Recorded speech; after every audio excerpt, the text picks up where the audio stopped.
Hi again, it's me, Cinnamon. I'm a professional in my early 20s, and today I'm filming a budget with me for my second paycheck of October. So here you can see my ready to assign amount of $7,443.08.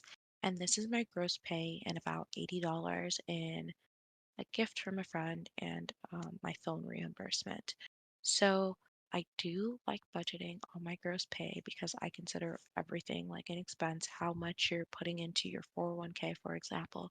If you did have other expenses that you couldn't cover, you could theoretically know from your budget that, okay, I can get more money if I start reducing my 401k contributions or I change with health insurance policy I'm using and etc. So I think those deductions are really important to keep track of. Some people actually have a lot of more interesting deductions, like they can pay for their car insurance and all these other things.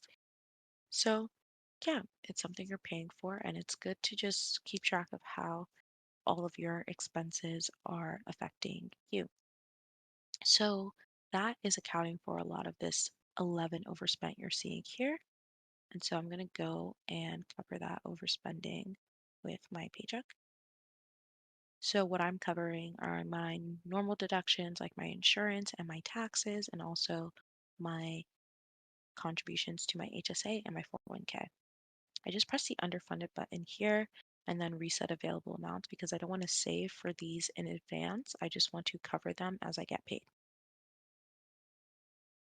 Bam, that is done. And now you can see my post-tax income of $4,190.26 and other deductions, not just taxes. So yeah, that is what I'll be budgeting with. And before I get more into that budget, I'm going to cover some other overspending I've had. Normally, I do like to cover overspending like as I see it, and I could have covered this as I see it, but I'm also trying to like show some of my overspending in my budget video, so I have been leaving this around just to cover it in a video. So, my first source of overspending is household utilities.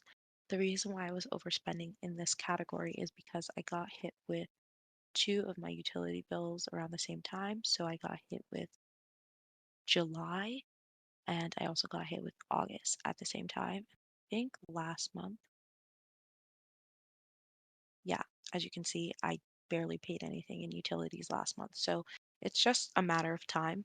I could frame this target differently so that when I do barely pay anything in a month, I let the remainder just build up instead of like taking out from that or just trying to hit a specific number. Because, yeah, I will eventually need to pay a higher amount in the months I paid less. But usually, again, this is something I can kind of cash flow. So I don't want to get it too complicated. And I don't like to let money just build up in my savings accounts and checkings account for way too long for no reason. So, yeah, I will cover this with skill development. And the reason why I'm going to cover it with skill development is because one of the utilities I pay for is internet. I think I can get this reimbursed from work, but my name isn't on the bill. Yeah, and I also split it with my roommate, so it's like I'm not even paying the full bill. Like I don't even know what to send them, and it's just too much for me. I'm like worried about, I don't know, auditing and all that. So I'm just leaving it like that for now. And yeah, skill development is my general learning category, work expense category, or just like professional development category. And so Wi-Fi falls under that for me. So I can justify using that to cover it. And the next category where I've overspent is my health and hygiene expenses category. I think the reason why I overspent in this category is that one, I think I normally budget, let's see, yeah, so the target for this category is usually $60 a month, and more than half of that goes to my gym membership, so that gives me little wiggle room. But again, I normally don't spend that much in this category. Okay, well, last month I did 76, 83, 37. Okay, yes. Okay, so you can see the past. Well, I'm not demonstrating my point. Maybe I do usually spend a lot more in this category. Yeah, some months are just low. Okay, well, now we're in January. But I feel like I don't normally need to spend that much in this category because I'm not always refilling on stuff. But maybe I'm. spending more in this category than I think. I might need to redo that target. That was really interesting to just go back and check. Um, but one thing that particularly contributed to the high expense this month that I feel like is a little atypical is that I did buy a set of eye mask and a facial cleansing brush. I think I had like a discount apply or something.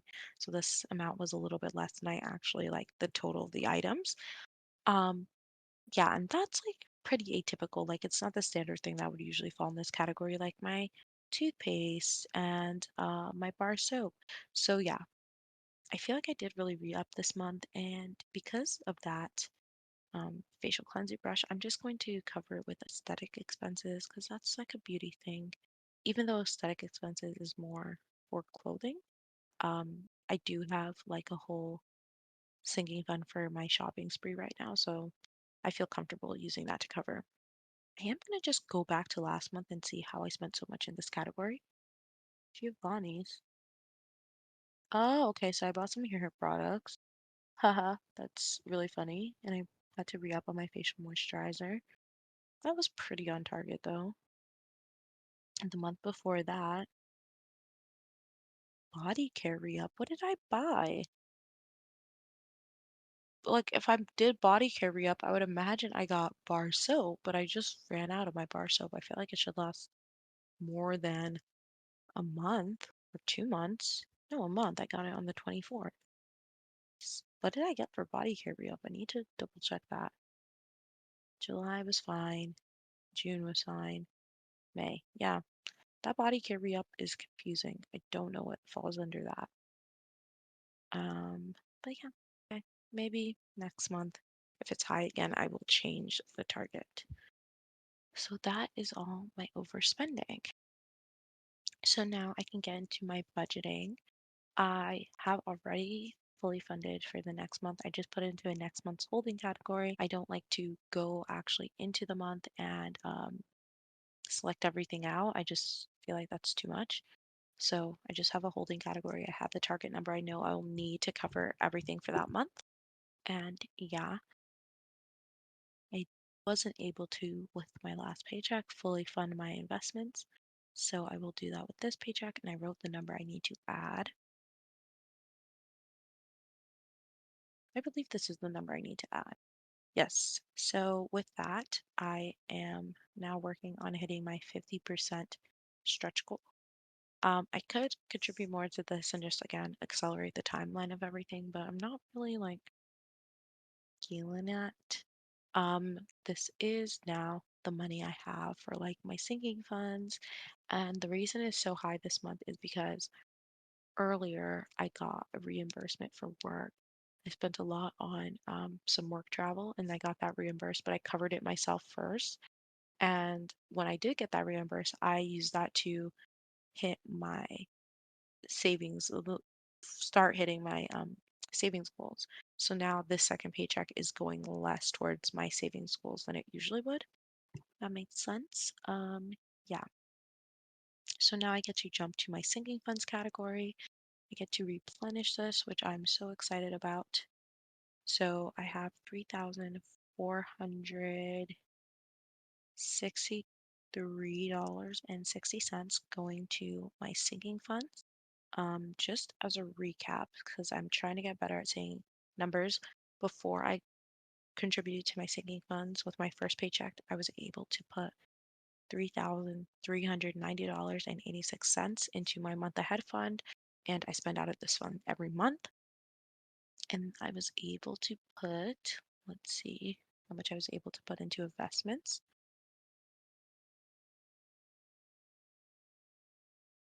I was able to put $3,108.38 to investments outside of my 401k and HSA. Including my 401k and HSA, I was able to put $5,112.98 to investments.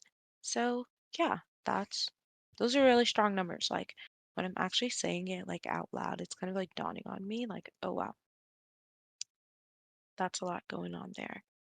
So sometimes I worry about like, am I investing enough. I don't know. I'm just like using 50%, 55% as like numbers that are like comfortable to me, but I don't know what a good savings rate I should aim for is. Like, just given that I can probably keep my expenses pretty low. Obviously, I have a lot now in my sinking fund holding. So, yeah, I have $13,471.03 in my sinking fund holding category. And I could honestly throw that all in investments because I'm still trying to figure out what to do with that money. But I'm like trying to force myself to spend a little bit more. But maybe by the end of the year, if I'm like, I don't know what to spend money on, I will just throw that more in investments. One thing that I'm really excited about, I'm jumping around so much in this video because I'm like seeing things as they pop up, is my food spending. It is October 25th, and I still have leftover money for food. I have $62 that probably will not last me the rest of the month, but like this is a massive improvement from last month where I only spent $1,100 on food last month, but the month before that, 1,500. I swear there was a month where I was like close to 1,800. Okay, still crazy to me. I wonder if this is going to show up in my recording, the little battery. Okay, I thought this was charging. Let me, nope, it is not charging. So, yeah, that's just like something I'm like super duper proud of. I really set my mind to that. Another thing I'm really proud of is that I've been going out a lot more. So I've barely been spending out of the social activities category. You can see a few months where it's like zero. Um, yeah, good months here and there. But now I feel like I'm having a really busy social life, and it hasn't been costing me like a bunch of money. Like I've been doing things that are pretty free at times too. But I know just like from my day-to-day life that now that I'm not spending as much money on food, I feel more relief to spend in other areas. Um, that takes me back to my sinking funds where I've been spending a decent amount in my sinking funds. So my Apple Care payment came out, but here I finally bought a water floss and I'm hating it. I'm hating every minute of it. Like I don't know if it works. It makes my bathroom a mess. I still have to like learn to get used to it. I don't like that it has to like charge for 24 hours at a time. But again, I don't have that much choice because I will be getting a permanent retainer soon. So I will like need to use the water floss. So okay, I finally bit the bullet and did that. Where I'm seeing a lot of spending is in my girl next door category. I have been just buying all the things like my little heart has wanted. Um, I finally have been shopping more, so I had a shopping spree or shopping spree. I don't know what to call it. Um, that's just how I like to call it because it feels so fun to me. Like, oh, I'm going on a shopping spree. Um, yeah, and so I spent about $450 on clothes so far. And I've also been buying stuff for my home, and I've spent around let's see, 220 on stuff for my home so far. And I do have a bunch of other things, mostly storage related things I want to buy for my home. And yeah, that's probably going to bring us to that 300 mark. So let me just revisit this a little bit. So I've already spent 450, like I said. So this is leaving me 150 here. And then I've already spent 220. So this is leaving me $80 here, which is pretty much tracking what we're seeing of the 310 because this is 170 and yeah, plus the 150 like is like a 320. So yeah, pretty much on track. I don't know if I want to get that much more clothes. I kind of want to get more like workouty clothes. Um, but I think I'll just stick to the 150 for that. Like there's no rush. I guess I did want to buy sneakers at some point. Um, But no, I think I'll stick to the 150 for that. I don't really need to re-up on this. The core, I'm like, is $80 going to be enough for these storage things? I feel like they'll add up a little bit more, so I'll probably beef this category up. I'll do 30 here. I'll do an extra 10 here, or an extra 40 here. So let's just add $70 to this category. Uh-oh. Yeah, okay. I know what's happening. I need to just take $70 and let's do actually like 80. Let's just bring this to 390. So plus 390 minus 312.56. Not what I wanted to do. Plus 390 minus 312.6. There we go. This is 390, and we're going to cover, we'll do all of that unassigning later. So that's good on this category. Hobbies, I actually wanted to start taking some lessons. I don't know if I want to say what kind of lessons. Yeah, I'm still so shy about like the new hobby I'm trying to pursue. It is $45 for 60 minutes, private lessons. So maybe I will just start myself off with $90 here. Let's put 120 because I'm not sure if I have to tip. I think I don't have to tip actually. Um, yeah, I don't think it's like that kind of thing. I think, yeah, I think 90 should be fine. Just starting off the first set of lessons having that funded. Great. Let's just get rid of a cent. So 89. Cool. Next category. I have my next braces payment. I got the water flosser. I don't really want to set anything out for the PCP, but I'll probably just add another braces payment. No, I might not need another one actually, so I'll leave it like this because this might be my last one that I'm paying for. I'll have to double check all of that. Financial planning, I'm fine with. Learning, so I might get a Kindle or a Kindle and I might start doing Audible. But just like books in general, I want to have a budget for. And because I might get the Kindle and the Audible, I think I'll start with a budget of 360 just in case I end up getting those. And if not, I'll just spend that like on physical books as it comes up. I don't have anything work-wise to spend money on here. I think I have, yeah, I have so much like set aside for random events. I'm not going to the concert, but I still have like money set aside for concerts if the opportunity comes up. And yeah, I think this is fine. In New York, I am feeling like $1,000, pretty much. I think this should be fine, honestly. I don't see why this would not be fine. Um, yeah, I think this should be fine. I'll just like round it out and add the 280 back. Okay, you know what? Or maybe I won't do that because it's messing things up. Okay, I think this is a pretty good position. I still don't know what I want to do with like my holding, my sinking fund holdings. I'm keeping it pretty like nebulous for now. Let's fix this. So I did assign $527.43 to my sinking funds, like actually categorize them and giving them a job. I still have, let's see now, if I unassign from holding, I now have $12,943.60 in my holding. So that's like money I still haven't really decided what to do on. Ooh, okay. Actually, I figured out something else I want to save for. I want to do another consultation. I'm just going to do 300 here.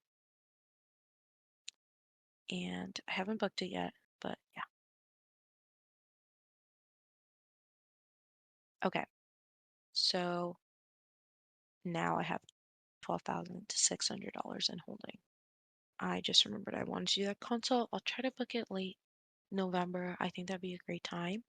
Um, yeah, overall, I feel like the budget's in a good place. Thank you so much for watching. I love getting comments. I love having conversations. I'm always in other people's comments, but I don't know like what to ask. I guess I should ask what I'm really struggling with, which is what do you guys think I should do with what is currently in my holding? Do you think I should invest more? Do you think I should be spending money in any of these areas that I have broken down in my sinking funds more? What would you guys do? Like, inspire me, help me. Thank you so much. If you have ideas, comment, and have a great day. Bye.